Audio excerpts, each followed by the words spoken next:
रही हो क्या? कितने देर से आवाज लगा रही थी मैं। माफ कीजिए माँ जी, मैं दीदी के कपड़े प्रेस कर रही थी। भाभी, आप कपड़े प्रेस कर रही थी या मेरे कपड़े जला रही थी? आप क्या कर दिया इस रेखा ने? देखिए ना माँ, भाभी ने मेरा नया कुर्ता जलाकर अपनी सारी भड़ास मेरे कुर्ते पर निकाल दी।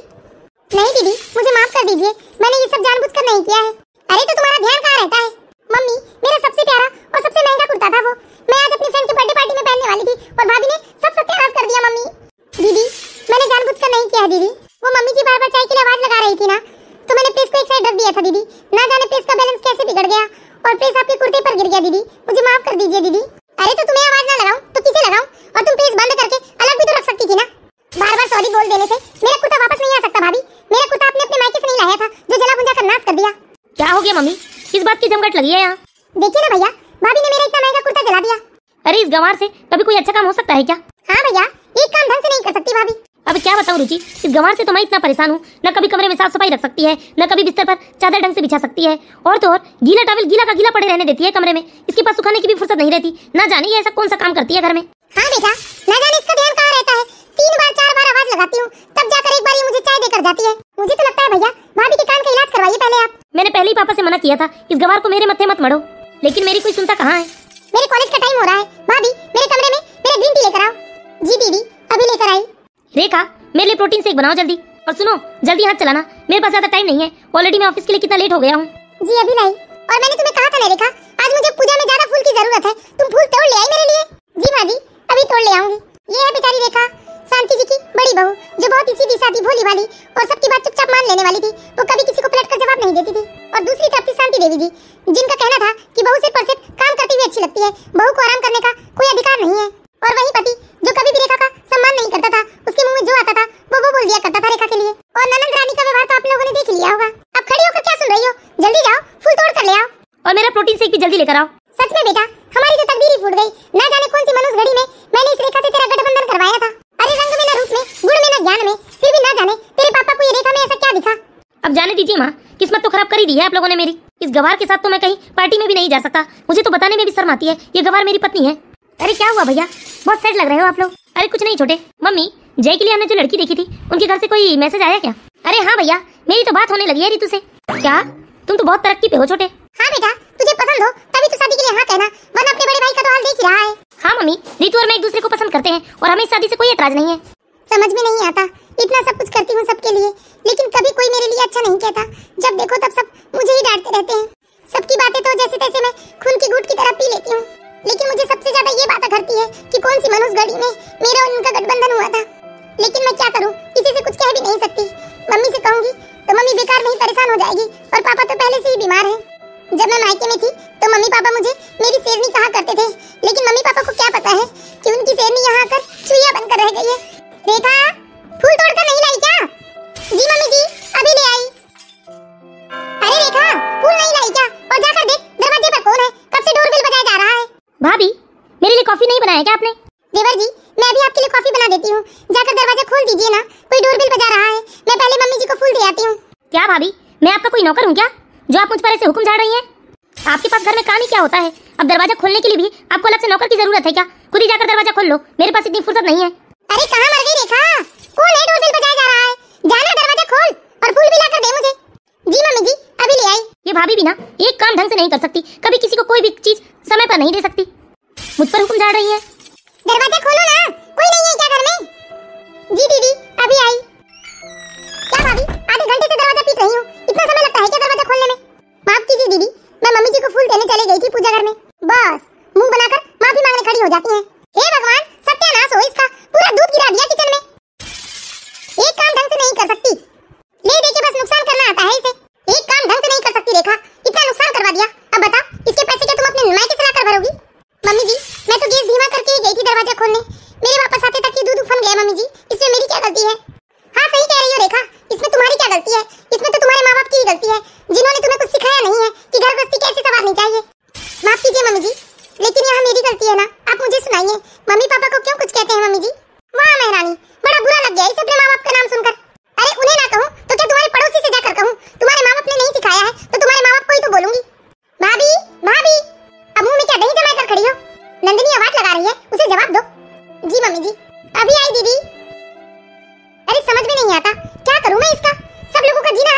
है इसने घर में?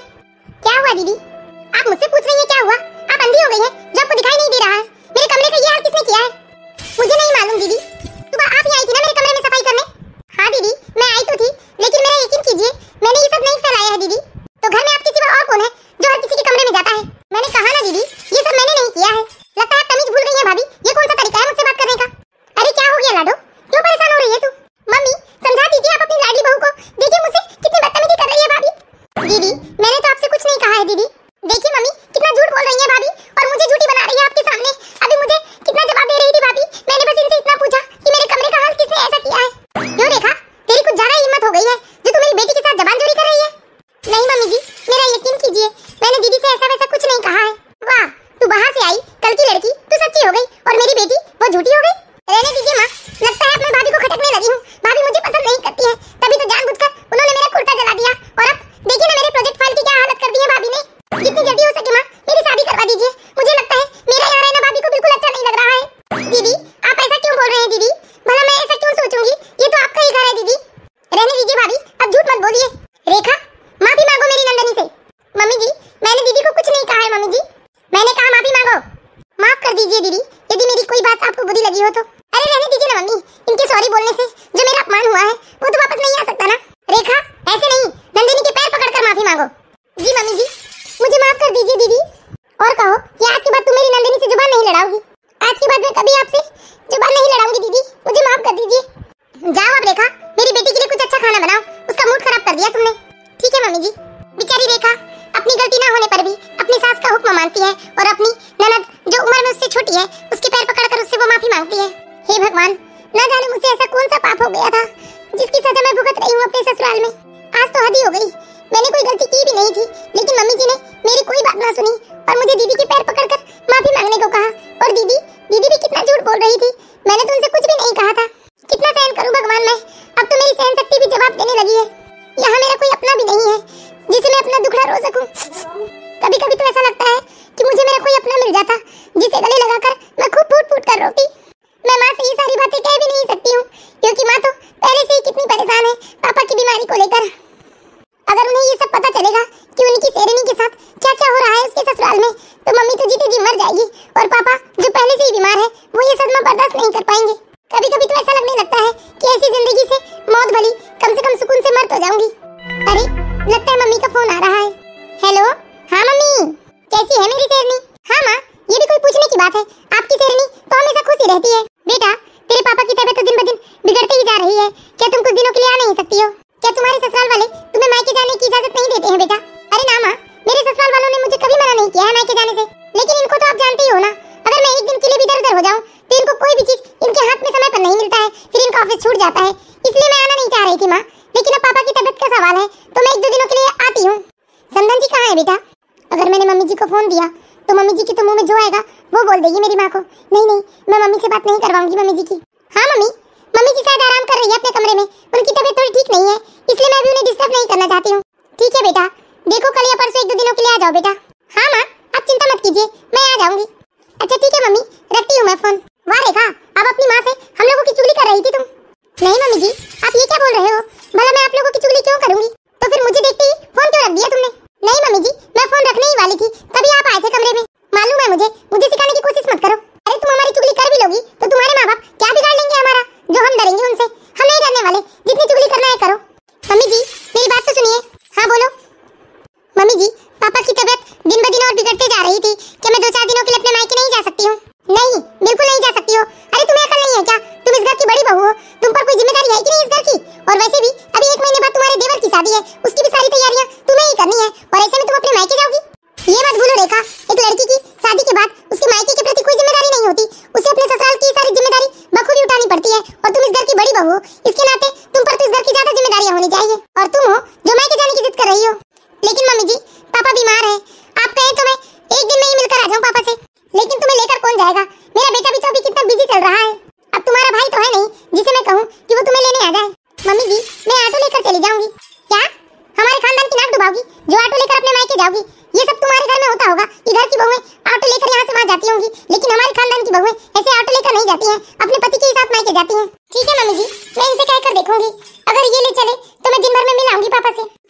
ये तो ऐसे बोल रही है जैसे मेरा बेटा इसकी बात मान लेगा। वो तो वैसे अपने ससुराल जाने को नहीं होता है, क्योंकि जब भी ससुराल जाता हूँ कहता है ढंग से खाना मिलता है ना सेवा सत्कार होती है। किसी ने सच ही कहा है, रिश्तेदारी बिल्कुल बराबरी वालों के साथ करनी चाहिए, वरना बाद में बहुत दिक्कत आती है। मैं कितनी अभागन बेटी हूँ जो पिता के बीमार होने की खबर सुनने के बाद भी अपने पिता को देखने नहीं जा पा रही हूँ। अब तुम्हें क्या हो गया? घर में घुसते देरी नहीं और बस तुम्हारा मनुष्य सा लटका हुआ चेहरा देखने को मिलता है। मेरे पापा की तबीयत ठीक नहीं है जी, आप मुझे ले चलिए ना मेरे मायके, हम दिन भर में पापा से मिलकर वापस आ जाएंगे। अगर तुम्हारे पापा की तबीयत ठीक नहीं है तो उन्हें डॉक्टर के पास जाना चाहिए ना। तुम डॉक्टर तो हो नहीं, तो तुम्हारे जाने से तुम्हारे पापा की तबीयत ठीक हो जाएगी। और दूसरी बात, मेरे पास इतने फालतू का समय नहीं है जो मैं तुम्हें तुम्हारे मायके लेकर जाऊं। हे भगवान, ये किस बात की सजा दे रहे हो आप मुझे? ऐसी जिंदगी से तो मौत भली, भगवान मुझे उठा क्यों नहीं लेते हैं? मैं नहीं जीना चाहती हूँ इतनी जिल्लत भरी जिंदगी। बेचारी रेखा, भरा पूरा ससुराल था, लेकिन उसका अपना यहाँ कोई नहीं था, कोई उसका दुखड़ा सुनने वाला नहीं था। और आज तो रेखा के दुखों का ठिकाना न था। अपने पिता की बीमारी का खबर सुनने के बाद भी वो अपने पिता से मिलने नहीं जा पा रही थी, और इसके ससुराल में भी किसी ने ध्यान नहीं दिया उस ओर।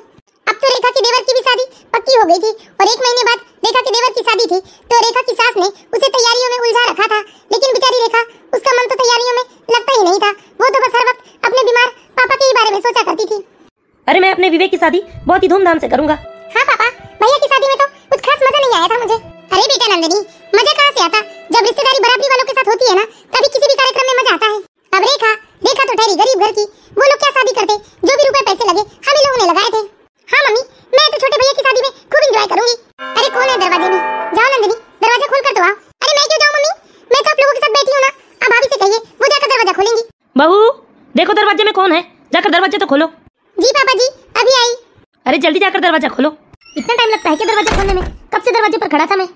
माफ कीजिए देवर जी, मैं रोटियां सेक रही थी। भाभी के पास तो हर बात का जवाब होता है, ऐसे जैसे वो दिन भर बस घर में काम ही करते रहती है। अरे बेटा, इन बातों में तू कहाँ उलझ रहा है? अच्छा सुन, रीतू को तू शॉपिंग पर ले जाना और उसकी पसंद का लहंगा दिलवा देना उसे। हाँ ठीक है माँ, रीतू ने कॉल तो किया था मुझे, वो बोल रही थी कि वो आज फ्री है, मैं उसे आज ही ले चलूं शॉपिंग पर। हाँ तो ले जाना बेटा, किसका इंतजार कर रहा है? और सुन, महंगे से महंगे कपड़े दिलवाना उसे ऐसा नहीं लगना चाहिए कि हम उनसे कम है। ठीक है मम्मी। इस तरह धीरे धीरे दिन बीत जाते हैं, और 1 महीने बाद रेखा की देवर की शादी हो जाती है, और रीतू उसकी देवरानी बनकर आती है। विवेक, क्या तुम्हारे घर में कोई फुल टाइम मेड नहीं है? अरे रीतू, माँ को ना मेड के हाथ का काम पसंद नहीं आता है, इसलिए मेड को बस बाहर के काम के लिए रखा है माँ ने, झाड़ू पोछा और बर्तन के लिए। इसका मतलब घर का बाकी काम घर की बहुएं ही करती है। मतलब मैं अभी तक नहीं थी तो सारा काम रेखा दीदी अकेले करती थी। अरे हाँ रीतू, घर में काम ही क्या होता है, बस खाना ही तो बनाना है। एक बात बताइए, आपने क्या कभी अकेले घर संभाला है जो आप मुझसे कह रहे हैं कि घर में काम ही क्या होता है? आपको नहीं मालूम विवेक जी कि घर में खाना बनाने के अलावा भी और भी बहुत सारे छोटे छोटे काम होते हैं। मुझे तो यही सोचकर हैरानी हो रही है कि रेखा दीदी ने कैसे अकेले ये घर संभाल रखा है। आप मम्मी जी से कह दीजिए कि मुझे घर में एक फुल टाइम मेड चाहिए। अच्छा ठीक है रीतू, तुम गुस्सा मत करो, मैं बात कर लूंगा माँ से। अरे तुम कहाँ चली रीतू? मैं दीदी की मदद करवाने जा रही हूँ किचन में।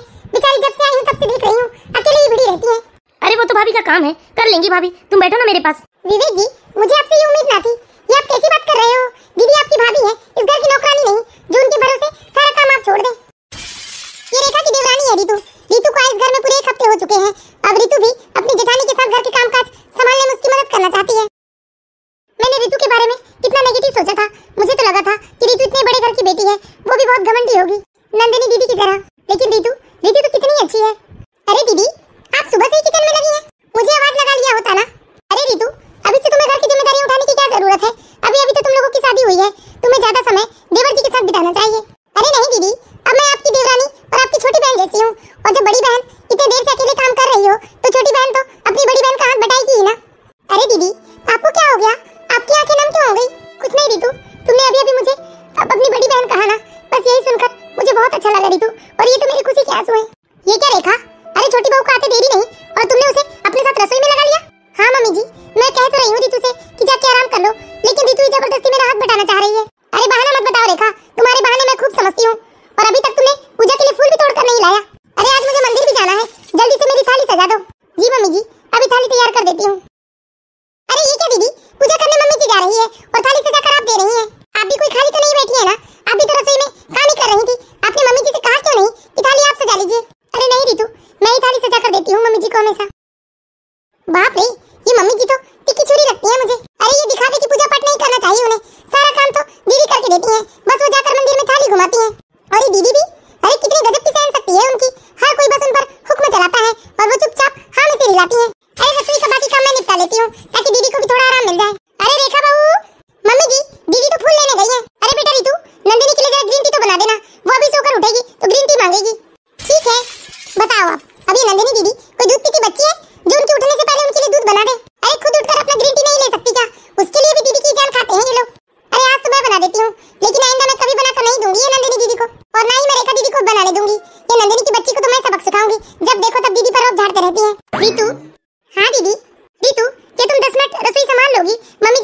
चली गई है, मैं यहाँ शांति से बैठकर पूजा कर लेती हूँ।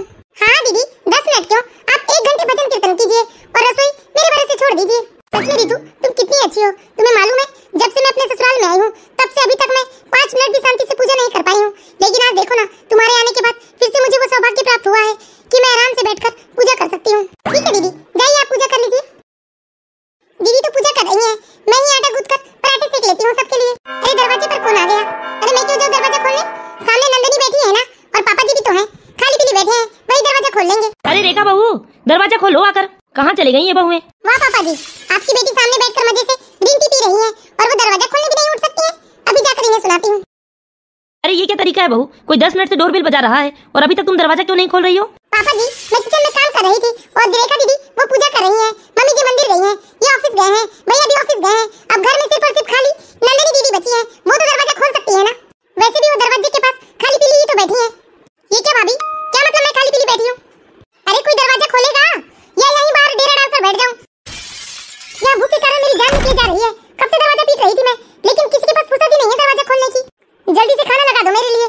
रेखा बहू कहाँ गई? बुलाओ उसे, जल्दी से खाना लगाइए वो मेरे लिए। अरे मैं ही रसोई में देख कर आती हूँ उसे। अरे रेखा। जी मम्मी जी जल्दी से खाना लगाओ मेरे लिए, बहुत जोर की भूख लगी है मुझे। ठीक है मम्मी जी अभी खाना लगाती हूँ, चलिए ना आप। दीदी बता दीजिए मम्मी जी को कि अभी खाना नहीं बना है। अब तुम दोनों आपस में बातों की खिचड़ी पकाती रहोगी या मुझे कुछ खाने को भी दोगी? मम्मी जी ना ही अभी सब्जी आई है घर में और ना ही मैंने रोटियां सेकी है। क्या ये सब क्या है रेखा, अभी तक खाना नहीं बना?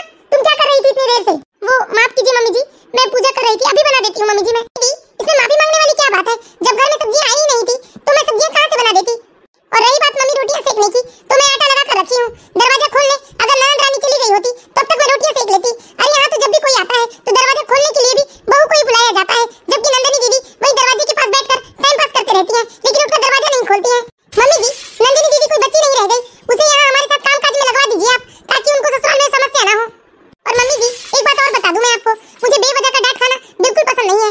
जब घर में सब्जियां थी ही नहीं तो मैं सब्जियां क्या बना लेती? और दूसरी बात जब दरवाजा खोलने कोई दूसरा उठता ही नहीं तो मुझे रोटियां सेकने में समय तो लगेगा ना। रितु तुम ये सब कैसे कर लेती हो? अरे क्या तुम्हें डर नहीं लगता? अगर इन लोगों ने तुम्हारे मायके में तुम्हारे व्यवहार के बारे में बता दिया तो फिर सोचो। और बहुओं को इस प्रकार से बोलना शोभा नहीं देता है रितु। अरे क्या हुआ रितु, जो हम थोड़ी सी डांट खा लेंगे, यदि हमारी थोड़ी सी डांट खाने से घर का माहौल अच्छा बना रहे तो डांट खाने में क्या बुराई है? मुझे समझ में नहीं आता रेखा दीदी आप कौन सी मिट्टी की बनी है? आप इन्हीं लोगों का पक्ष ले रही हैं और इन लोगों ने आपको कितना कष्ट दिया है। और एक बात बताइए आप मुझे, हम फालतू में क्यों डांट खाएं? अरे जब हमने कोई गलती की ही नहीं है तो क्यों बेकार में डांट खाएं? हाँ अगर हमसे कोई गलती हो गई होती तो हम 10 बार माफी मांग लेते। और दूसरी बात दीदी हम कोई बदुआ मजदूर नहीं है जो बात बात पे सबकी डांट खाते रहे। एक बात कह दीदी हम आपसे, जो सहता है ना उसी को लोग दबाते हैं। दीदी हम इस घर की बहुएं हैं और इस घर के सुख दुख की बराबरी की हिस्सेदार भी हैं हम। तो फिर बताइए दीदी हम क्यों बिना बात के किसी के गुस्से को सहन करें? मैं मानती हूँ दीदी कि बहुओं को सहना चाहिए, लेकिन वास्तविक में वही सहना चाहिए जो सहने लायक हो। अगर हमारी गलती होगी ना दीदी तो हम सब कुछ सहेंगे, 10 बार माफी भी मांगेंगे, लेकिन बिना गलती के कोई हमें दबाना चाहेगा ना तो हम उसका खूब विरोध भी करेंगे। अरे मैं तो कहती हूँ दीदी अपने खिलाफ ये जो बेकार की आवाज उठती है ना उसे रौंदने में ही सबकी भलाई है। एक बात कहूँ रितु, शादी से पहले मैं भी तुम्हारी ही तरह थी, लेकिन ससुराल आकर मैं अपना अस्तित्व ही भूल बैठी हूँ और अपने खिलाफ उठ रही गलत आवाजों को कभी रोक नहीं पाई रितु। हाँ दीदी आपने तो बहुत जल्दी हार मान ली, आपने अब तक बहुत सहा है पर अब तो मत सहो। आपके खिलाफ बोलने वाले के विरुद्ध तो आपको ही खड़ा होना होगा दीदी, सिर्फ मैं आपको हिम्मत दे सकती हूँ। मत रोइए दीदी, मैं हूँ ना आपकी छोटी बहन, मैं आपको हमेशा हिम्मत दूंगी और आप इन लोगों से बिल्कुल मत डरो दीदी। ठीक है मेरी बहन, मैं भी कोशिश करूंगी तुझ जैसे बनने की। दीदी आज हम मार्केट चलते हैं। क्या हम दोनों? इतने आश्चर्य वाली क्या बात है? वो क्या है ना रितु, मम्मी जी कहती हैं कि हमारे घर की बहुएं ऐसे मार्केट नहीं जाती हैं अकेले, वो सिर्फ अपने पति या सास के साथ जाती हुई अच्छी लगती है। अरे फेंको तुम मम्मी जी की बात को, मुझे स्कूटी चलाना आता है और हमारे घर में तो स्कूटी है ना ननद रानी की, उसी में चलेंगे हम दोनों। ठीक है लेकिन मम्मी जी से तुम्हें ही बात करनी होगी। अरे एक मिनट रितु, लगता है माँ का फोन है। हेलो हाँ मम्मी। बेटा रेखा तुम्हारे पापा की बहुत तबीयत खराब है, उन्हें हॉस्पिटल लेकर जा रहे हैं, तुम हो सके तो जल्दी से जल्दी आ जाओ बेटा। अरे क्या हुआ दीदी? रितु मेरे पापा की बहुत तबीयत खराब है, उन्हें हॉस्पिटल में एडमिट कर रहे हैं। अरे दीदी तो आप यहाँ खड़े होकर क्या सोच रही हैं? जल्दी से जाइए और पैकिंग कीजिए, मैं अभी आपको बस स्टॉप तक छोड़ दूंगी। लेकिन मम्मी जी, अरे इस समय में भी आपको मम्मी जी की बड़ी है, आप अपने पापा को देखिए दीदी। ठीक